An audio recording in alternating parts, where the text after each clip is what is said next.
Dar cada condimento para poder examinarlo de una manera individual. Bueno, pues lo que se hace con el texto es lo mismo. Vamos a hacer una exégesis, vamos a tomar palabra por palabra y vamos a extraer su significado y de ahí vamos a extraer un estudio. Vamos a estar basando esta serie de estudios. Sería bueno que los que estáis allí en casa cogierais una Biblia, cogierais un cuaderno y cogierais un boli y que hicierais apuntes. Esto es importante y lo voy a remarcar mucho.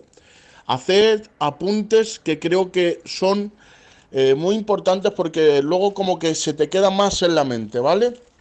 Vamos a estar basando precisamente nuestro estudio en Mateo capítulo 28, desde el 18 al 20, que es más conocido como la Gran Comisión, pero vamos a estar desarrollando de cada palabra un texto, porque dentro de estos textos, como he dicho, vamos a hacer una exégesis, y de cada palabra vamos a sacar un estudio.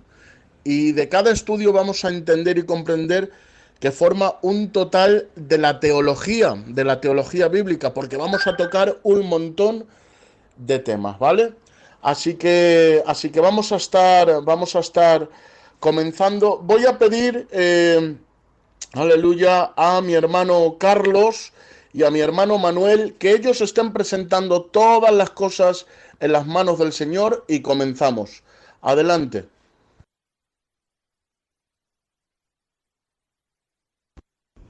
Te bendecimos, Padre. Te damos la gloria, la honra, la alabanza a ti, Señor. Gracias, Señor, por este buen sentir que tú has puesto en tu siervo, Señor, de crear este seminario, Padre. Te pido, Espíritu Santo, que tu mano poderosa, Señor, nos guíe y nos ilumine, Dios mío. Que tu santa verdad a través de la palabra se refleje en nuestras vidas, Padre querido.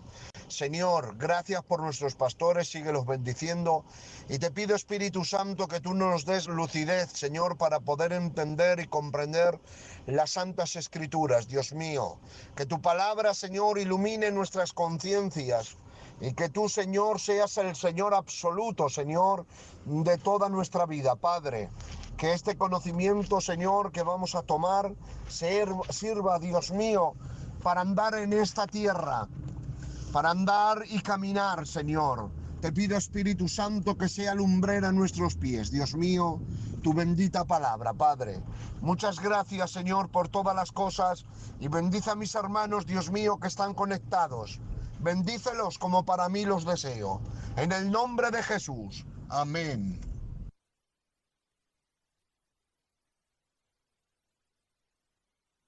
Sí, Señor, Dios mío, te doy muchas gracias, Señor, en esta tarde, Señor, porque tú hasta aquí nos has guardado, Padre. Gracias por este privilegio, Dios mío, que nos brindas en esta tarde, Señor. Te pido, Dios mío, Señor, que nos des entendimiento, Señor, para entender tu palabra y lo que tú quieres con nosotros, Señor. Enséñanos, Señor, mentalízanos, Señor, en lo que tú quieres, Señor.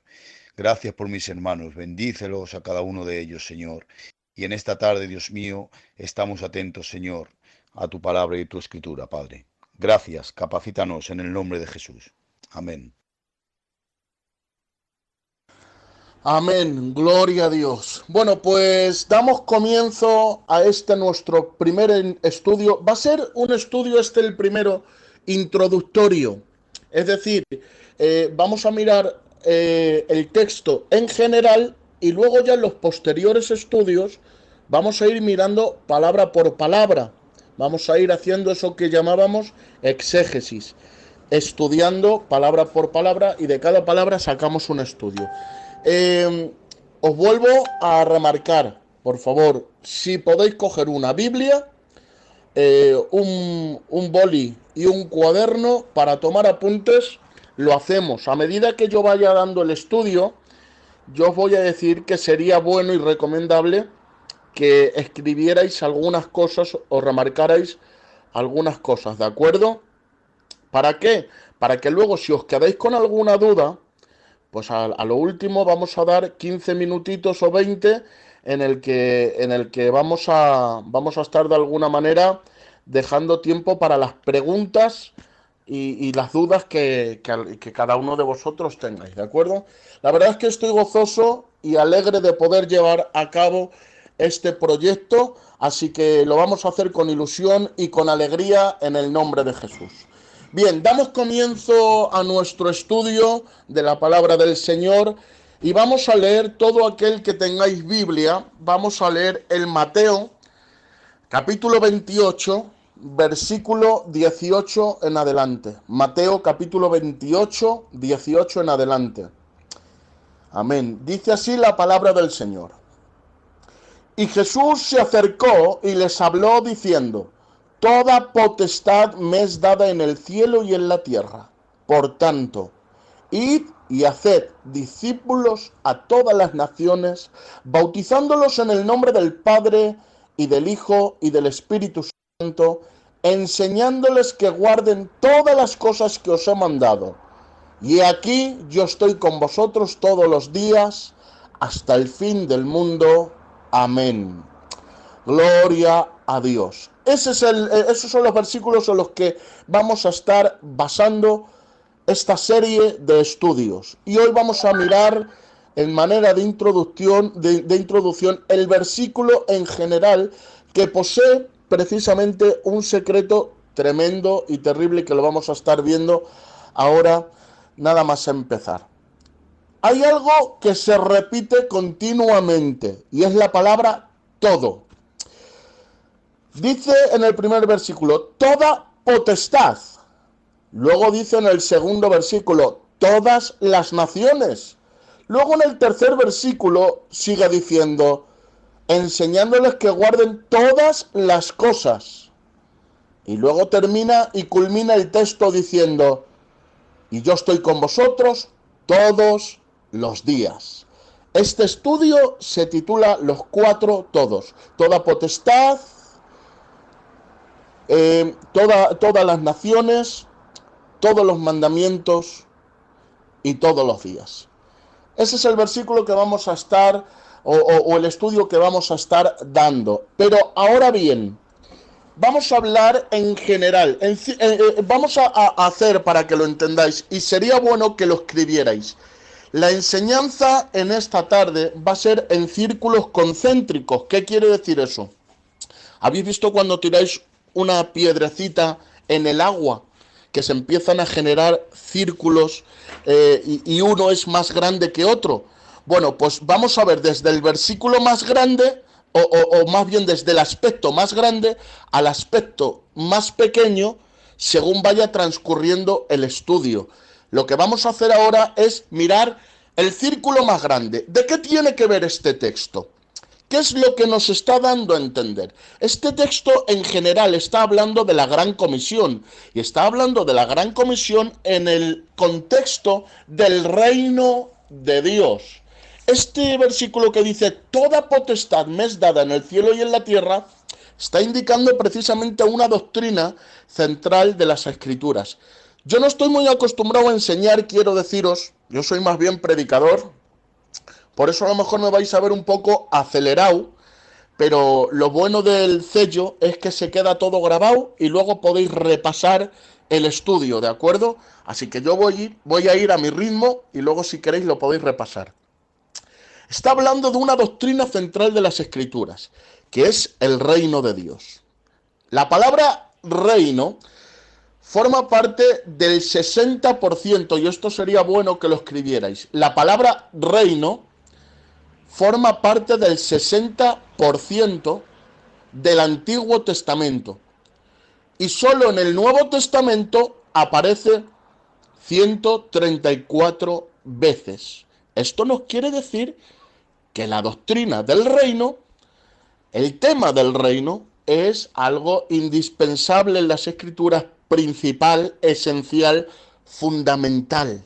Ahora, ¿qué quiere decir el reino? En el griego quiere decir basileia, que quiere decir gobierno. Y vamos a situarnos en lo que quiere decir en el concepto, en el principio del reino.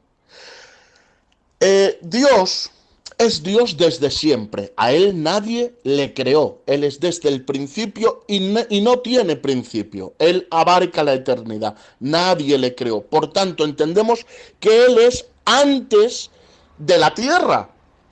Él ya tenía un reino en la la dimensión del cielo, esa dimensión espiritual que nosotros no podemos ver, pero que sabemos que existe. Ahora bien, Dios en su soberanía, en su voluntad y en su majestad, decidió extender su gobierno, su reino, a una extensión material que es la tierra. Es decir, la tierra es la extensión de su reino. ¿De acuerdo? Dios creó este mundo y Dios creó la tierra como una extensión de su gobierno. En la tierra, Dios puso a un representante, lo que se conoce como corregente. ¿Qué es un corregente? Alguien que reina en representación de un rey, ¿de acuerdo? Adán se le puso el nombre de Dios para gobernar el nombre de Dios la tierra, bajo la autoridad de Dios.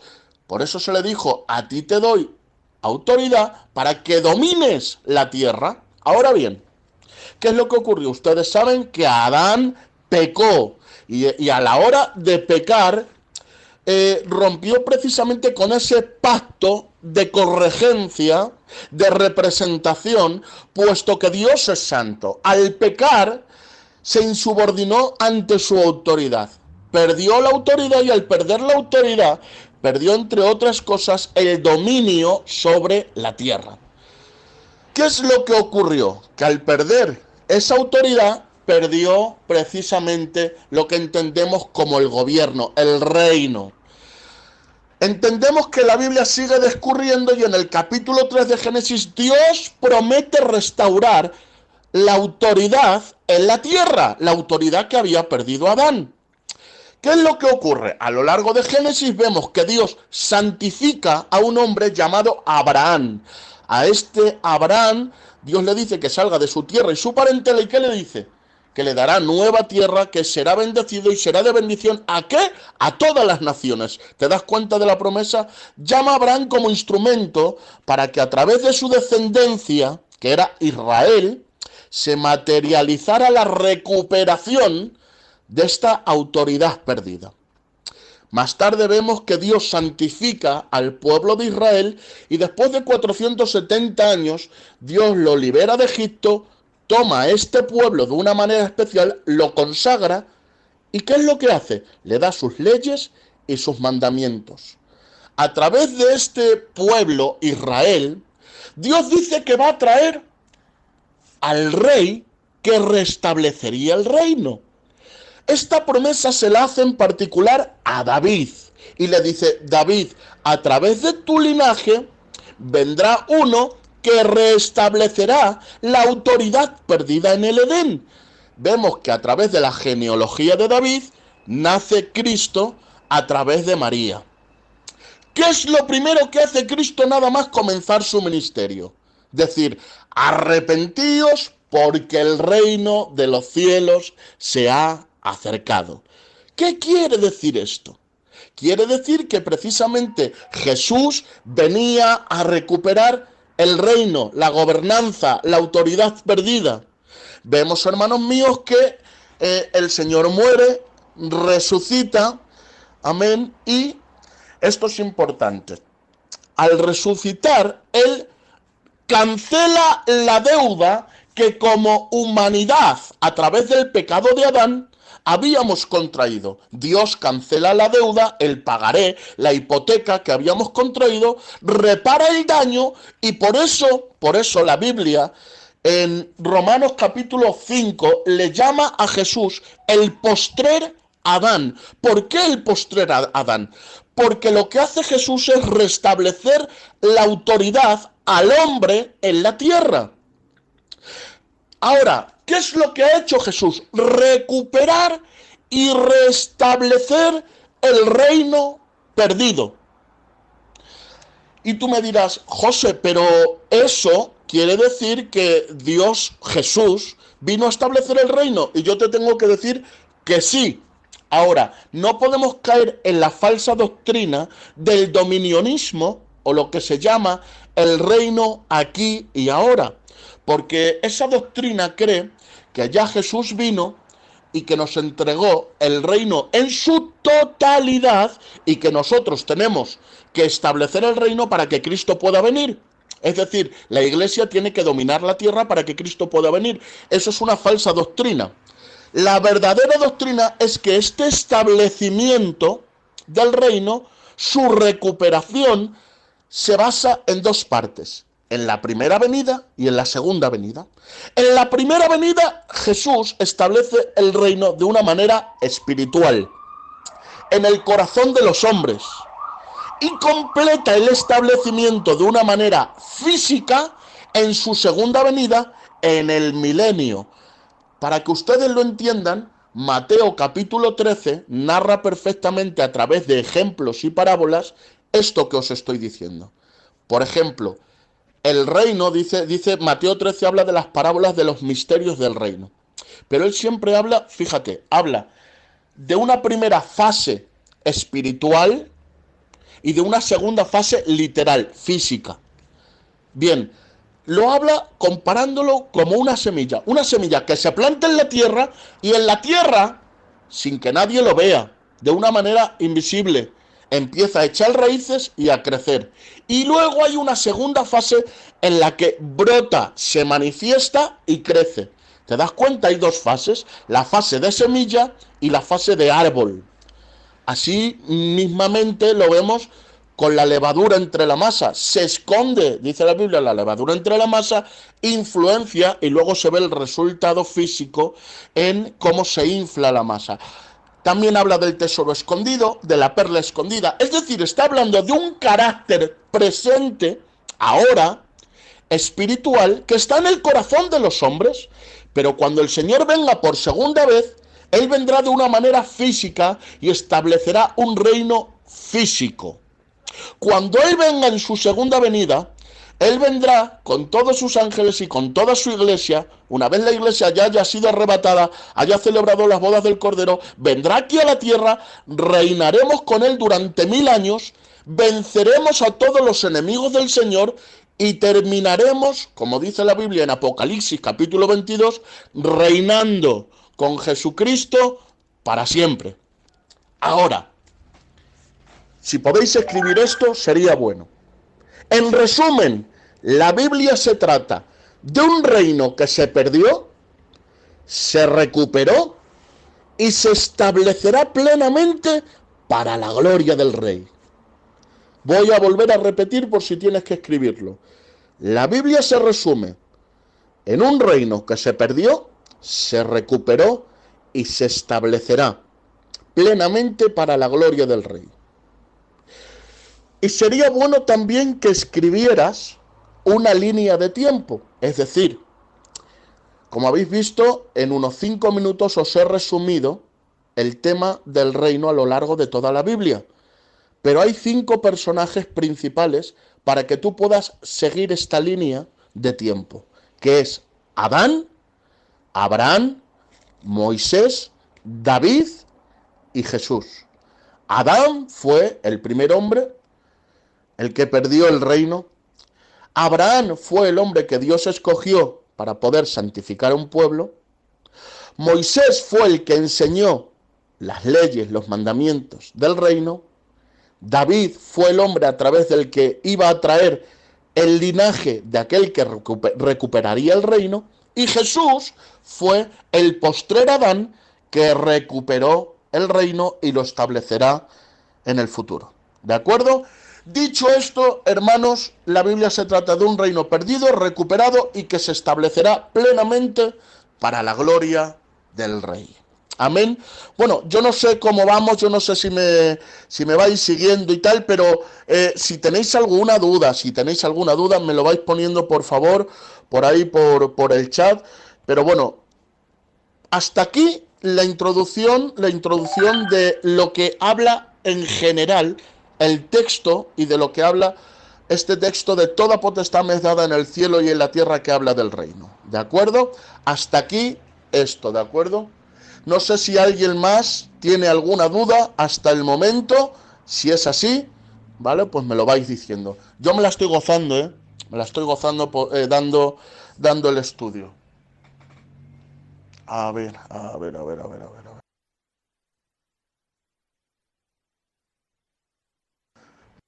Vale, seguimos con la segunda parte, ¿de acuerdo? Bueno, con la segunda parte más bien hemos dado la introducción. Ahora entramos ya en los cuatro todos, ¿de acuerdo? Toda potestad sería el primer todo. Hemos hablado de toda potestad, toda nación, todo mandamiento, todos los días. Comenzamos con toda potestad. Y este principio me encanta, ¿de acuerdo? Toda potestad. ¿Qué quiere decir la palabra potestad? Podéis escribirlo ahí. Voy a intentar escribirlo en el chat, ¿de acuerdo? Vale, Carlos, vamos a hacer un poquito más énfasis en lo del reino aquí y ahora.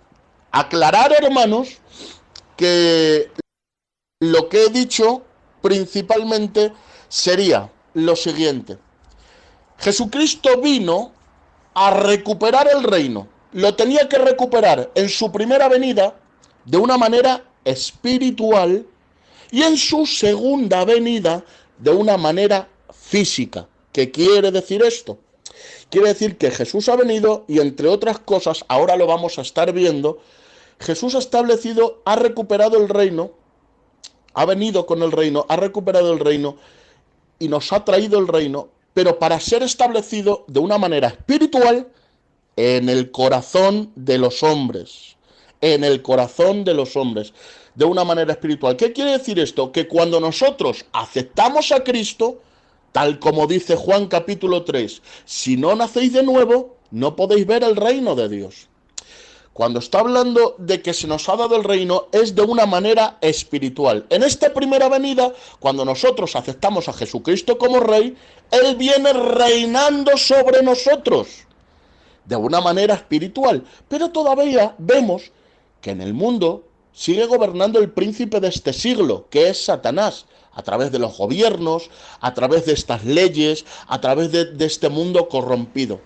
Entonces uno dice, entonces, ¿se ha establecido el reino o no? Sí, se ha establecido de una manera espiritual en el corazón de aquellos que aceptan a Jesucristo como su Salvador. Y ahora vamos a verlo de una manera más clara en lo próximo que os voy a decir. Ahora, Jesús tiene que venir una segunda vez. En esta segunda vez, el Señor vendrá con su pueblo aquí a la tierra para establecer el reino de una manera literal, física. Se librará la guerra de Armagedón y luego dice la Biblia que Dios vencerá a sus enemigos, los someterá y desde Jerusalén Dios, Jesucristo juntamente con su iglesia, reinará durante 1000 años. Ese reino será físico, ese reino será literal, ¿de acuerdo? Así que hay una primera parte espiritual y una segunda parte literal, física, ¿de acuerdo? Dicho esto, creo que va a quedar más claro en esta próxima parte. Toda potestad. ¿Qué quiere decir toda potestad? Podéis escribir ahí lo que significa potestad. Y es la palabra, y voy a escribiros en el chat la palabra, ¿cómo se escribe? Exousia, que quiere decir, entre otras cosas, y esto es terrible, quiere decir poder, autoridad y fuerza.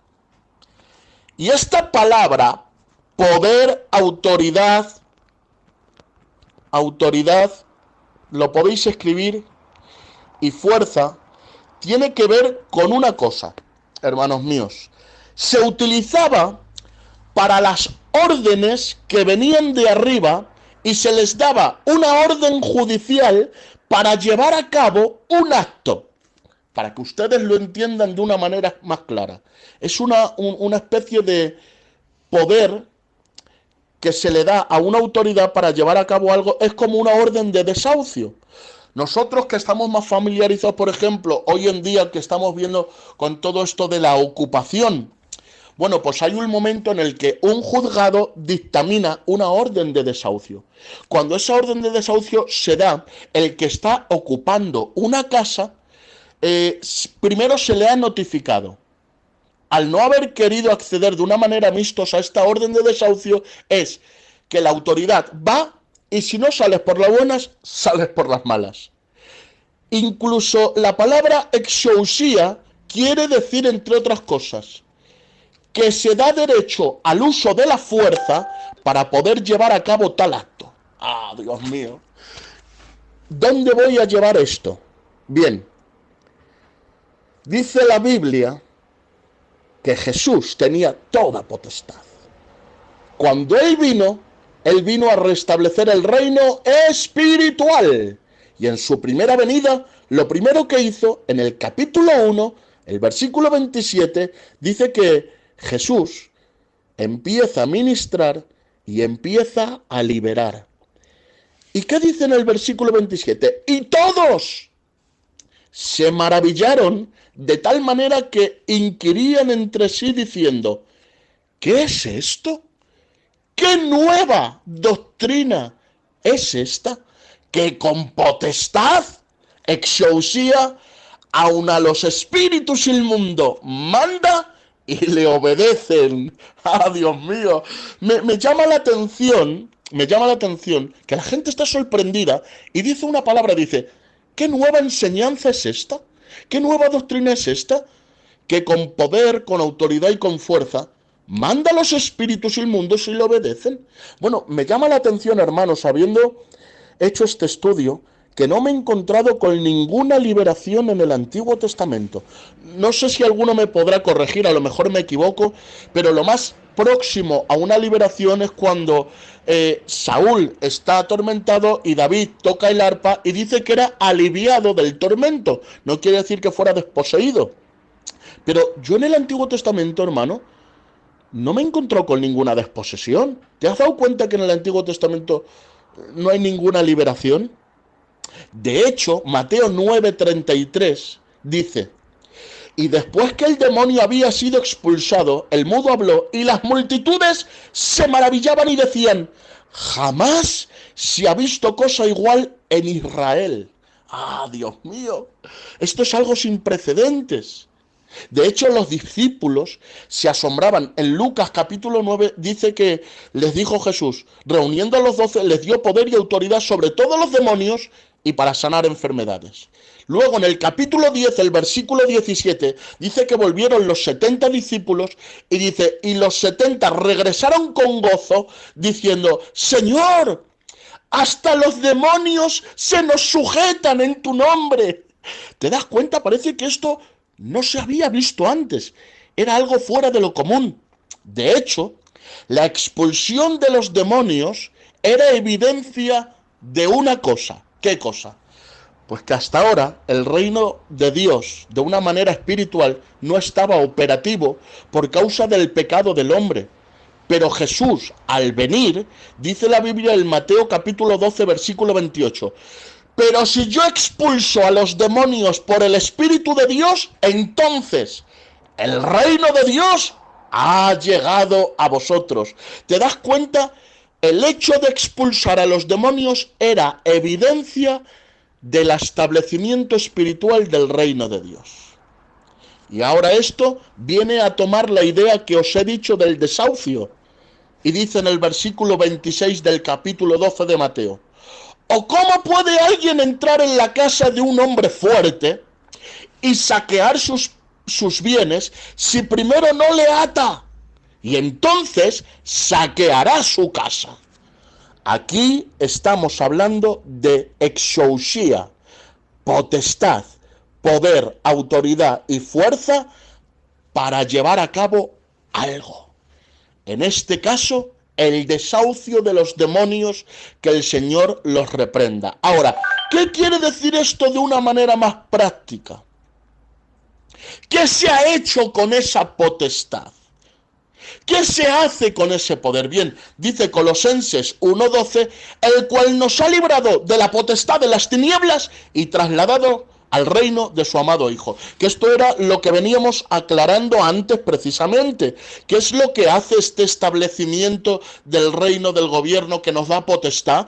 Pues esto, Colosenses 1, versículo 12, el cual nos ha librado de la potestad, o sea que eran las tinieblas las que tenían potestad sobre ti, sobre mí, sobre el que no tiene a Cristo, el cual nos ha librado de la potestad de las tinieblas y trasladados ¿a dónde? Al reino de su amado Hijo. Eso es lo que hace la exousia, el poder, la autoridad y la fuerza que Dios nos da y que Cristo trajo a esta tierra, el poder para librarte de la potestad de las tinieblas y trasladarte al reino de su amado Hijo. Por eso dice en Colosenses capítulo 2 versículo 15, y despojando a los principados y a las potestades, los exhibió públicamente, triunfando sobre ellos en la cruz. Eso es el reino. ¿Saben lo que es el reino? Es la orden judicial del cielo que nos capacita para poder tomar lo que se perdió, es decir, la autoridad, y restablecer la autoridad del cielo en la tierra. Ay, mi alma te alaba. Y poder tirar a los ocupas ilegales, a los demonios que ya no tienen autoridad para permanecer en el lugar donde está. Esto quiere decir que desde el cielo se les ha mandado una notificación al reino de las tinieblas, y es el siguiente: Cristo ha pagado la deuda, tenéis que desahuciar la tierra en breve. Ay, Dios mío, por eso hay una orden del cielo, y es esta: Cristo ha recuperado el reino y los demonios son ilegales en la tierra. Por eso dice que en breve Satanás será aplastado en la planta de nuestros pies. Esto no es otra cosa que la autoridad del nuevo pacto, el nuevo pacto de la gracia. Primera de Corintios capítulo 2 versículo 1, entre otras cosas, dice que el evangelio es poder y que se demuestra mediante poder, que no está basado en palabras, sino en poder y demostración del Espíritu Santo. También dice, entre otras cosas, en Lucas 10, 18, y les dijo, cuando vinieron los discípulos le dijeron, Señor, hasta los demonios se nos sujetan en tu nombre. Les dijo, yo veía a Satanás caer del cielo como un rayo. He aquí, os doy, ay, mi alma te alaba, de verdad que siento al Señor. He aquí que os doy potestad, exousia, de pisar serpientes y escorpiones y sobre toda fuerza del enemigo, y nada os dañará. Lucas capítulo 10 versículo 18. He aquí que os doy potestad de pisar serpientes y escorpiones y sobre toda fuerza del enemigo. En Marcos 16, 17 dice, en mi nombre echaréis fuera demonios, pondréis las manos sobre los enfermos. ¿Te das cuenta? Mateo 21, 43 lo resume de esta manera. Por tanto os digo que el reino de Dios será quitado de vosotros, al pueblo de Israel incrédulo, y será dado a gente que haga los frutos de él. Ahora, ¿para qué se nos ha dado esta exousia? Este poder, esta fuerza, esta autoridad. Judas capítulo 1 versículo 23 dice, tened misericordia de algunos que dudan, a otros salvadlos, arrebatándolos del fuego. ¡Ah, Dios mío! ¿Sabes lo que quiere decir esto? Que Dios, Jesús, ha venido, ha recuperado el reino, y a los suyos, a los que le aceptan y creen en él, les da potestad, poder y autoridad para allí donde vayan desahuciar a los enemigos del Señor y de una manera espiritual llevar el reino de Dios a cada matrimonio, a cada casa, a cada familia. Toda potestad me es dada en el cielo y en la tierra. Por tanto, id y haced discípulos. Aleluya. Mira, te lo voy a poner de esta manera. Sabéis que ahora está muy de moda esto de las ocupaciones. Bueno, pues sabéis que se da la orden de la desocupación de una casa, pero hay ocupas que no salen ni con esas. Y sabéis que los procesos de desahucio aquí en España tardan mucho. Pueden tardar de 2, 3 a 4 años. Bueno, pues últimamente se están contratando equipos de desocupación express, rápida. Te vienen 4 señores midiendo 1,90 como armarios y o te echan o te echan. No, la orden judicial todavía, o por así decirlo, la orden de desahucio todavía no ha llegado, pero estos equipos se adelantan al proceso y al que están ocupando ilegalmente lo echan a la fuerza. Bueno, pues tú y yo, hasta que el Señor venga en su reino, en su segunda venida y establezca el milenio, porque ahí ya viene con la orden judicial y ahí va a echar a todos los demonios y los va a meter presos, dice la Biblia, va a atar a Satanás durante 1000 años. Bueno, pues hasta que él venga, tú y yo somos el equipo de desahucio express. Se nos ha dado exousia, poder, autoridad y fuerza para allí donde vayamos arrebatar a la gente de las llamas del infierno, sacarles de la potestad de las tinieblas y trasladarlos al reino de su amado Hijo. Amén. Toda potestad. Amén. Toda potestad, toda potestad. Así que déjame decirte algo. Dios te ha dado poder, autoridad y fuerza. ¿Te das cuenta cómo el Señor ya ha establecido de una manera espiritual su reino? Y que Él ya está como semilla creciendo de una manera espiritual en este mundo y será plenamente establecido en su segunda venida. ¿Y dónde será establecido? ¿Para quién es este anuncio? ¿Para quién es esta buena noticia? ¿Dónde se desarrolla esta potestad? Dice, por tanto, id y haced discípulos. ¿A dónde? A Ocharcoaga. o a Bilbao. O a Madrid, o a España, o a los gitanicos. Id y haced discípulos a los gitanicos. No, dice, id y haced discípulos a toda nación. De hecho, la palabra del Señor nos dice en Isaías capítulo 6, que Isaías tuvo una visión de Dios sentado en su trono. Y dice, y sus faldas llenaban el templo. ¿Qué quiere decir esto? Las faldas de un rey implicaban la extensión del reino de un rey. Ahora date cuenta, sus faldas llenaban el templo. Eso quiere decir que Él es rey de todo el mundo. Por eso dice Salmos 24, de Jehová es la tierra, su plenitud y todos los que en ella habitan. Ahora, si Dios es el soberano y el rey de todo el mundo, Él quiere salvar a todo el mundo. Por eso Dios no tiene banderas en el cielo,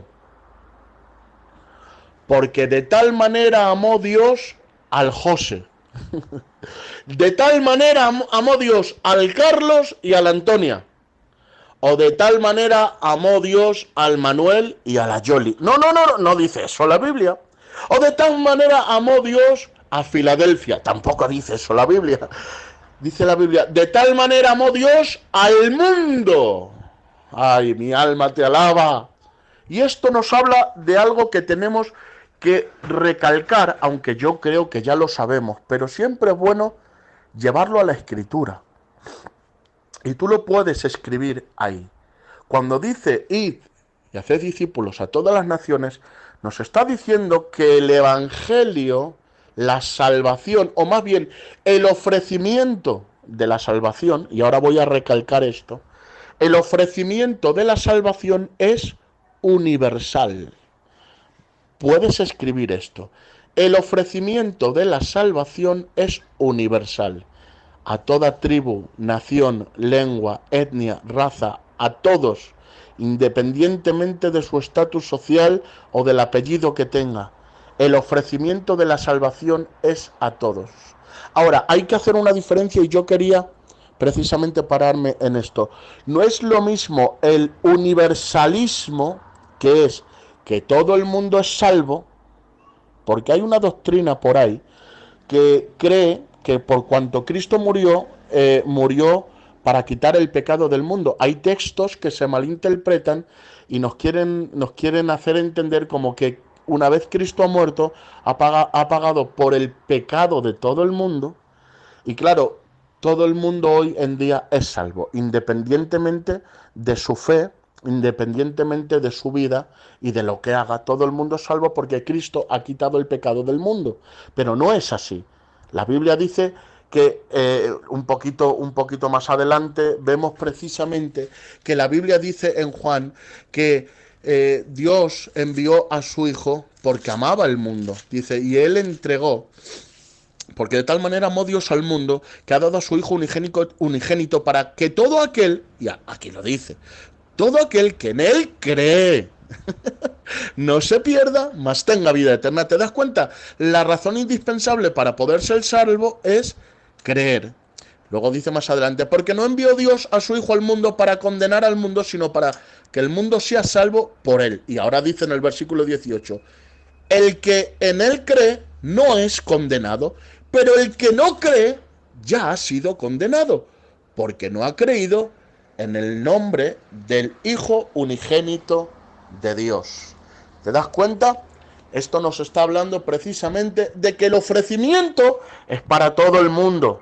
¿De acuerdo? Ahora tú tienes que aceptar precisamente ese ofrecimiento. Lo que quiero recalcar, que si el ofrecimiento es para todo el mundo, ¿quién somos nosotros para limitar la oferta a nadie? Dice la Biblia precisamente en Efesios, el capítulo 2, el versículo 13. Pero ahora en Cristo Jesús, vosotros, que en otro tiempo estabais lejos, habéis sido acercados por la sangre de Cristo, porque Él mismo es nuestra paz, quien de ambos pueblos hizo uno, derribando la pared intermedia de separación, aboliendo en su carne la enemistad, la ley de los mandamientos expresados en ordenanzas, para crear en sí mismo de los dos pueblos un nuevo hombre, estableciendo así la paz. Ah, mi alma te alaba. Esto es tremendo porque nos está hablando. Mira, hoy en día, sabéis que hay movimientos, sobre todo movimientos de la agenda comunista o progresista o del marxismo cultural. Y esto me encanta poder hablarlo hoy con vosotros porque tenía ganas de hablarlo. Hay movimientos, sobre todo del marxismo cultural, que lo que intenta es crear división entre clases, entre etnias, razas, entre estamentos sociales. Y lo vais a ver, por ejemplo, en un ejemplo que os pongo muy reciente. ¿Habéis visto esto último del movimiento Black Lives Matter? Que habla precisamente o indica de que en Estados Unidos hay mucho racismo contra el negro, contra el afroamericano. ¿Qué se ha levantado? Este lema de las vidas negras importan, a raíz de que parece ser pues que los policías hicieron, y bueno, lo vemos que es así, hicieron un abuso de autoridad, y en base a ese abuso de autoridad pues se levanta este movimiento de Black Lives Matter. Lo que hay detrás de eso es un movimiento social progresista que lo que intenta es poner de alguna manera al enemigo como la raza aria, es decir, los blancos de alguna manera heteropatriarcales que tienen el poder del mundo y que continuamente están haciendo movimientos de racialización y todo eso. Bueno, eso pasa también aquí en España, ¿de acuerdo? Ahora estamos viendo pues que, como siempre, ha habido mucho racismo. Y lo ha habido y lo hay. Y escucha, y lo habrá. Y ahora hay movimientos pues que nos están ayudando, y gloria a Dios por ellos, llamados de antigitanismo, ¿de acuerdo? Y me parece genial, me parece genial. También vemos ahora este tema del feminismo, de que dicen de que las mujeres tienen que estar siempre lidiando con las injusticias de una sociedad, de la brecha salarial, del techo de cristal. Bueno, ¿os dais cuenta? Todo esto son movimientos que a priori, a primera vista, pintan bien porque de alguna manera parece que abogan por las minorías, por los débiles, pero detrás, hermanos míos, hay un movimiento social que intenta aprovecharse de las sensibilidades sociales minoritarias para enfrentarnos los unos con los otros. Y lo que vemos dentro del movimiento es que al final los negros terminan odiando a los blancos, incluso blancos que se solidarizan con los negros, terminan también odiando a los blancos. Vemos que siempre se exacerba todo eso, y en vez de conciliar, los gitanos odiando a los payos a los gitanos, y vemos también un enfrentamiento entre la mujer y el hombre en esta sociedad, el patriarcado y todo. Todos estos movimientos lo que intentan hacer es intentar traer justicia social, pero parece que en vez de justicia social es venganza social. Intentar de alguna manera enfrentar a los unos con los otros. Claro, esto a nosotros como cristianos no puede calarnos, no puede conmover, no puede convencernos, no puede influenciarnos, porque nosotros no hemos sido llamados a odiar a nadie, sino a amar a todos. Nuestro lema no es el odio, nuestro lema es el amor. Y en palabras de Martin Luther King, uno de los que luchó por los derechos sociales de los afroamericanos, tengo que decir que la oscuridad no se puede eliminar con más oscuridad, sino que se necesita luz para poder eliminar la oscuridad. Y asimismo tengo que decir que el odio no se puede eliminar con más odio, aleluya, sino que se necesita amor para eliminar al odio. Y en palabras de nuestro propio Jesucristo, tengo que decir, amad a vuestros enemigos, orad por quienes os odian y os persiguen, porque en el mundo tendréis aflicción, pero confiad que yo he vencido el mundo. Ellos os perseguirán y os odiarán, pero nosotros tenemos que seguir amando y pagar bien por mal. ¿Por qué? Porque si no eso, mirad lo que puede pasar. Puede calar en nosotros y terminar levantando esas murallicas que el Señor derribó. Y hay familias denominacionales y dentro de la Gran Comisión llamados particulares. Pero tenemos que entender una cosa.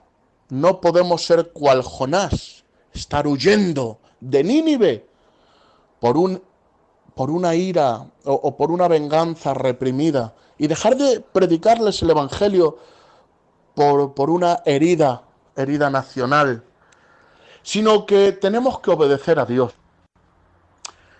Y tenemos que obedecer a Dios entendiendo que nuestro llamado es a ser luz en todo el mundo. Aleluya. En todo el mundo tenemos que ser luz. A todo el que lo necesite tenemos que ser esperanza.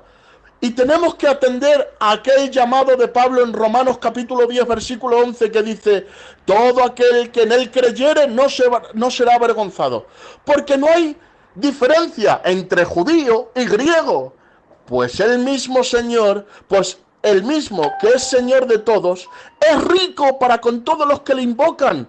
Porque todo aquel que le invocar el nombre del Señor será salvo. Pero ahora dice: ¿cómo pues invocarán aquel en el que no han creído? ¿Y cómo creerán en aquel que no han oído? ¿Y cómo oirán si nadie les predica? ¿Y cómo predicarán si no fueren enviados? Como está escrito: cuán hermosos son los pies de los que anuncian la paz, de los que anuncian las buenas nuevas. ¡Ah, Dios mío! Esto me encanta, hermanos míos. Ser emisario del mensaje de Dios a todas las naciones. En Babel, ¿sabéis que en Babel el Señor confundió el lenguaje y les esparció por toda la tierra? De tal manera que no se entendían entre ellos y tuvieron que paralizar la obra. Pero en Pentecostés pasa algo. En Pentecostés se reúnen de todas las tierras, de todas las tribus, de todas las naciones. Viene el Espíritu sobre los discípulos y ¿qué empiezan a hablar? En lenguas. No esas lenguas de raba, saba, saba, saba, saba, ya. No. Eran lenguas en las que hablaban en el idioma original de aquellos que estaban allí. Hablaban en hindi, en latín, en griego, en diferentes idiomas. Ahora los que estaban allí decían: este está hablando mi idioma, y además mi idioma original. Y el otro le escuchaba. ¿Te das cuenta? En Babel hubo confusión. En Pentecostés hubo entendimiento. ¿Por qué? Porque se iniciaba una nueva época, una nueva etapa, un nuevo pacto en el que el Evangelio era ofrecido a todas las naciones. Yo digo, lo que unió el espíritu de Pentecostés, que no lo separe el espíritu de Babel. El Evangelio por naturaleza es inclusivo, por tanto, una denominación o iglesia exclusivista no es evangélica. Tenemos que dejar atrás todo patriotismo denominacional, porque es una forma de nacionalismo. ¿Sabes lo que es un nacionalismo? Pues lo que está haciendo hoy Cataluña. Cataluña pues quiere a la fuerza separarse, quiere separarse. Ahora, cuando una ciudad se quiere separar de la nación, tiende a debilitar la nación. Cuando pensamos como denominación por encima de pensar como iglesia, debilitamos la iglesia. Estamos en un tiempo, Ocharcoaga, en el que tenemos que entender que Dios nos ha enviado como sal a la tierra, como luz del mundo, como sacerdocio para una nación que nos necesita. Por tanto, toda potestad, ¿para quién? Para toda nación. A dónde vas a comprar, a dónde vas a emplear, en tu casa, en tu edificio, en tu trabajo, en tu vida diaria. Utiliza esa potestad para llevar el evangelio, para ser un evangelista, para ser luz a las naciones, lumbrera en medio de la oscuridad. Amén. A Él sea toda la gloria en esta bendita tarde. Amén. Bueno, yo no sé si tenéis alguna preguntita o algo, si voy bien. Si voy muy rápido, si estáis bien, decirme algo por el chat. No sé si voy bien. ¿Me estáis escuchando? Llevamos media hora de estudio, ¿eh? Llevamos media hora de estudio, a ver qué me decís, ¿vale? A ver qué me decís. A ver, dime, Kiko. Adelante, adelante. A ver, mira, te voy a dejar el micro abierto para que puedas... Gracia. ¿Y qué hemos entendido nosotros por gracia? Por gracia hemos entendido que nosotros podemos creer en Jesús y ya el Señor nos perdona todas. Y nosotros podemos andar por libre y ya no pasa nada porque Él tiene misericordia y Él es muy bueno. Bueno, pues Él dice, todas las cosas que os he mandado. Parece ser como que la gracia ha abolido, ha dejado a un lado la ley y ya no tenemos que cumplir nada. Ahora, yo quisiera que escribieras, si tienes ahí para escribir y para apuntar, por eso os digo que es importante tomar apuntes, ¿de acuerdo? Me gustaría que escribierais una frase que creo que es muy buena porque te aclara muchas cosas. Mira, es esta. La ley tuvo gracia y la gracia tiene ley.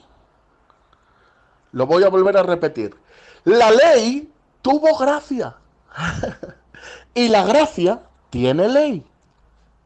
En el antiguo pacto, que era el pacto de la ley, tú sabes que se te decía en ese pacto, quien no cumpla con la ley, muera irremisiblemente.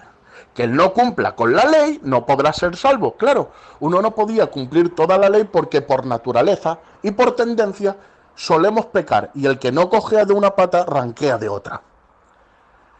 Claro, dentro de todo eso había gracia. ¿Por qué? Porque Dios estipuló un sistema sacrificial en el que se sacrificaban corderos y se hacían ofrendas y penitencias por los pecados. Es decir, que esa ley tuvo gracia.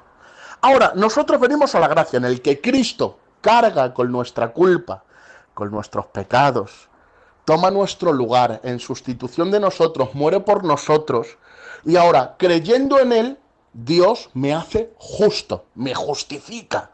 Así, yo, delante de Dios, ya no soy pecador. ¿Por qué? Porque Dios me ve a través del sacrificio de su Hijo.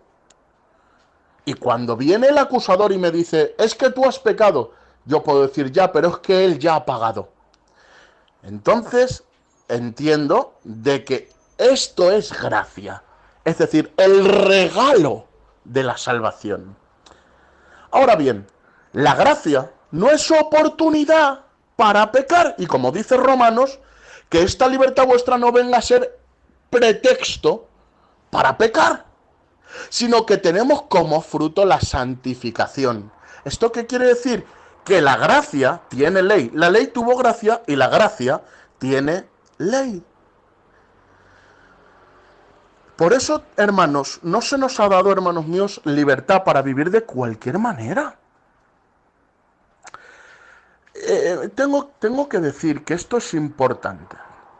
Y de verdad, creerme que estoy gozando porque voy a tocar un tema muy importante. Muy importante. Y es una lástima que se pierda mucha gente este estudio, porque se hablan cosas muy interesantes. Quiero hablar del relativismo. ¿Y qué es el relativismo, pastor? Bueno, pues no has escuchado eso de, bueno, tú tienes tu verdad y yo tengo mi verdad. Y yo respeto tu verdad, pero yo tengo la mía. Y claro, cada uno tiene su verdad y todos contentos. Y siempre se dice, es que nadie es dueño de la verdad. Nadie tiene la verdad absoluta. Entonces, claro, tú puedes tener tu verdad y yo la mía, y los dos convivimos juntos con nuestra propia verdad. Eso es relativismo. Es una filosofía moderna. Tú te puedes sentir cómodo con tu verdad y yo cómodo con la mía, aunque las dos sean diferentes y contrarias. Eso es relativismo. Bueno, pues tengo que decirte que no existe tu verdad y mi verdad. Existe la verdad. Y luego existen opiniones de esa verdad. ¿De acuerdo? Y sí existe una verdad absoluta. Y tiene nombre. Se llama Jesucristo. Yo soy el camino, la verdad y la vida. Eso quiere decir que todo lo que Cristo nos manda, que todo lo que Cristo nos enseña, es la verdad. ¡Ah, gloria a Dios! Y ahora tú dirás, ¿y esto, pastor, en qué nos puede a nosotros influenciar o traer consecuencias? Bueno, pues voy a daros ahora un apunte que lo vamos a estar hablando cuando terminemos esta serie de estudios, que bueno, son bastantes y a ver cómo van los estudios, pero estaremos en el futuro hablando de la iglesia emergente. ¿Qué es la iglesia emergente? Es un nuevo formato, un nuevo modelo de iglesia que está ahora muy de moda. Que ellos, pues, de alguna manera están un poquito, pues, permítanme la palabra, cansados, asqueados de la religión, de la iglesia tradicional, de que todo sea tan formal, tan mecánico, tan fundamental. Entonces ellos como que están cansados de todo eso y se están saliendo de las iglesias tradicionales y ellos acuden a un sitio en el que el pastor va vestido con un chándal Nike, tiene sus pendienticos, va súper moderno, es súper guay. A él no le llaman pastor, le llaman coach, a mi alma te alaba. Y ellos bajan y van a una iglesica así, un tipo, permítanme la palabra, un tipo puff, así, con silloncitos, relajaditos, y tú puedes ir con tu Red Bull, o con tu puerto de India, ¿sabes? Y te pones ahí, sentaico, relajaico, y no es una predicación tradicional, sino que ellos lo llaman charlas, mi alma te alaba, charlas, y hablan de la Biblia, de un Jesús desenfadado, guay, moderno, sí que de alguna manera te ayuda a ser mejor persona en la vida, a realizar tus éxitos, a poder llevar a cabo tus sueños, pero escucha, no te van a hablar de pecado, no te van a hablar del infierno, no te van a confrontar en tus malas prácticas y malos hábitos. Ellos no van a hablar de nada que te pueda ofender. A que esas iglesias pues le vienen muy bien a quien quiere tranquilizar su conciencia, y de alguna manera mantener sus pecados. Pues la iglesia emergente existe y está convenciendo a muchos. Da igual tu orientación sexual, te aceptamos. Da igual tu práctica, te aceptamos. Da igual tu pecado, te aceptamos. Da igual si crees en Jesús como hijo de Dios o no, te aceptamos. Da igual si crees en Buda o en Hare Krishna. Bueno, hay diferentes caminos a la salvación, diferentes culturas. Ellos aceptan todo. Es decir, adaptan el reino de Dios a la cultura contemporánea en vez de adaptar la cultura contemporánea al reino de Dios. Hoy esto está calando mucho, y más de lo que vosotros creéis. Muchos adaptan el reino a la cultura en vez de adaptar la cultura al reino. Pero lo siento, hay mandamientos, hay una ley en este reino. Efesios 2:21 dice: así que ya no sois extranjeros ni advenedizos, sino conciudadanos de los santos y miembros de la familia de Dios, edificados sobre el fundamento de los apóstoles y profetas. ¿Esto qué quiere decir? Quiere decir que nosotros éramos antes enemigos de Dios y teníamos una ciudadanía que era la ciudadanía de este mundo, lleno de pecado. Pero ya no somos extranjeros, sino conciudadanos. Ah, mi alma te alaba. Y miembros de la familia de Dios. Pero ahora dice, ¿edificados sobre qué? Sobre el fundamento de los apóstoles y profetas. ¿Sobre qué? La doctrina, la palabra de Dios, la ley de Dios. Mira, si un emigrante viene, tiene que acatar las leyes del país en el que entra. Pero si un emigrante, por ejemplo, en España hay derecho a la sanidad pública. Vosotros sabéis que como españoles, como ciudadanos españoles, tenemos derecho a la sanidad pública. Pero si tú vas a Estados Unidos, la sanidad de España, que es pública, a ti allí no te cubre, porque tú estás en otro terreno y en otra nación. Allí no hay sanidad pública, allí tienes que pagar la sanidad, tienes que pagar seguros que te cubren. Bueno, pues lo mismo pasa con las cosas del Señor. Cuando tú entras en el reino de Dios, hay unas leyes dentro del reino de Dios que tú tienes que acatar. Porque no todo vale en todos los sitios. Amén. Toda potestad, toda nación, todo mandamiento. Y termino con esto. Y estaré con vosotros todos los días hasta el fin del mundo. Toda cobertura. Toda potestad, toda nación, todo mandamiento, pero oye, termina dando toda cobertura. Sí, hay leyes que te responsabilizan, pero también hay leyes que te cubren. Todo reino es cobertura, todo reino da cobertura a sus ciudadanos. Mira, tú vas a ver un ejemplo, por ejemplo, en la Escritura. Pablo, cuando iba a ser castigado y le iban a pegar una paliza o iban a hacer una injusticia con él, él decía, que soy ciudadano romano. Y entonces le daban derecho a tener un juicio justo. ¿Te das cuenta? La ciudadanía romana de Pablo le hacía tener ciertos derechos. Lo vemos hoy en día. Lo vemos sobre todo en las series policíacas. Que si un extranjero está en un sitio, como hemos dicho, pues tiene ciertos derechos, pero por ejemplo, tú vas a un país en el que como hagas algo que no les gusta, te tasabelan, te matan. Si sales corriendo y tienes la suerte de entrar en una embajada, en el momento en el que pises el suelo de la embajada, Dios, en el momento en el que pises el suelo de la embajada, la ley que impera en ese país ya no es válida dentro del terreno de la embajada. ¿Te das cuenta lo que dice la Biblia? La iglesia de Éfeso, en Cristo Jesús. La iglesia de Corinto, en Cristo Jesús. La iglesia de Tesalónica, en Cristo Jesús. La iglesia de Ocharcoaga, en Cristo Jesús. La iglesia de Bilbao, en Cristo Jesús. Siempre habla así la Biblia. Independientemente de donde estés, si estás en Cristo, estás cubierto. Tu embajada es Cristo. Y no es una cuestión de ubicación, sino una cuestión de condición, siento a Dios. Estés donde estés, si estás en Cristo, estás cubierto. Porque este reino te da cobertura. Había en el Antiguo Testamento lo que llamaban ciudades de refugio. Se levantaron 6 ciudades de refugio en Israel. ¿Para quién? Para quien, si había, por ejemplo, tenido pues desafortunadamente un homicidio involuntario, por ejemplo, habían discutido y con la mala suerte de que uno, pues a lo mejor le dio un mal golpe o el otro se escurrió porque dejó el asfalto mojado y murió, la familia querría venganza. Pero claro, esta persona lo hizo involuntariamente, sin querer. Bueno, pues esa persona tenía la opción de escapar a una ciudad de refugio. Si en esa ciudad de refugio veían que era inocente, que lo había hecho sin querer, le protegían del vengador. Aleluya.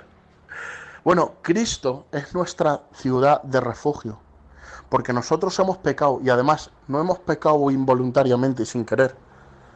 Lo hemos hecho voluntariamente. Sin embargo, Él es tan bueno que le ha dicho: tranquilo, yo muero por ti. yo tomo el lugar por ti. Yo voy a derramar mi sangre por ti. Tú refúgiate en mí. Yo soy tu ciudad de refugio. Amén. Creo, hermanos, que no vamos a estar más seguros que estando en Cristo. Miren, yo termino con esta nota devocional, pero tenemos hoy en día mucho miedo. Tenemos mucho miedo porque creo que una de las cosas que en estos últimos meses hemos notado es que hay miedo en todos los sitios, miedo en las calles, independientemente de la nación, el estatus social, hay miedo por todos los lados. Y escucha, da igual, aquí en Madrid, que en Bilbao, que en Brasil, que donde estés, hay miedo. Pero, Dios mío, tenemos una ciudad de refugio, en Cristo. Estés donde estés, si estás en Cristo, puedes estar seguros. Da igual que haya un virus en las calles, da igual que haya una amenaza en la calle, da igual lo que esté pasando en el mundo. Si yo estoy en Cristo, yo estoy cubierto. Yo estoy cubierto, y no solo estoy cubierto, sino que estoy protegido. Y dice la Biblia en Primera de Pedro, capítulo 1, versículo 10, que somos guardados por el poder de Dios para alcanzar la salvación. ¿Sabes qué quiere decir esto?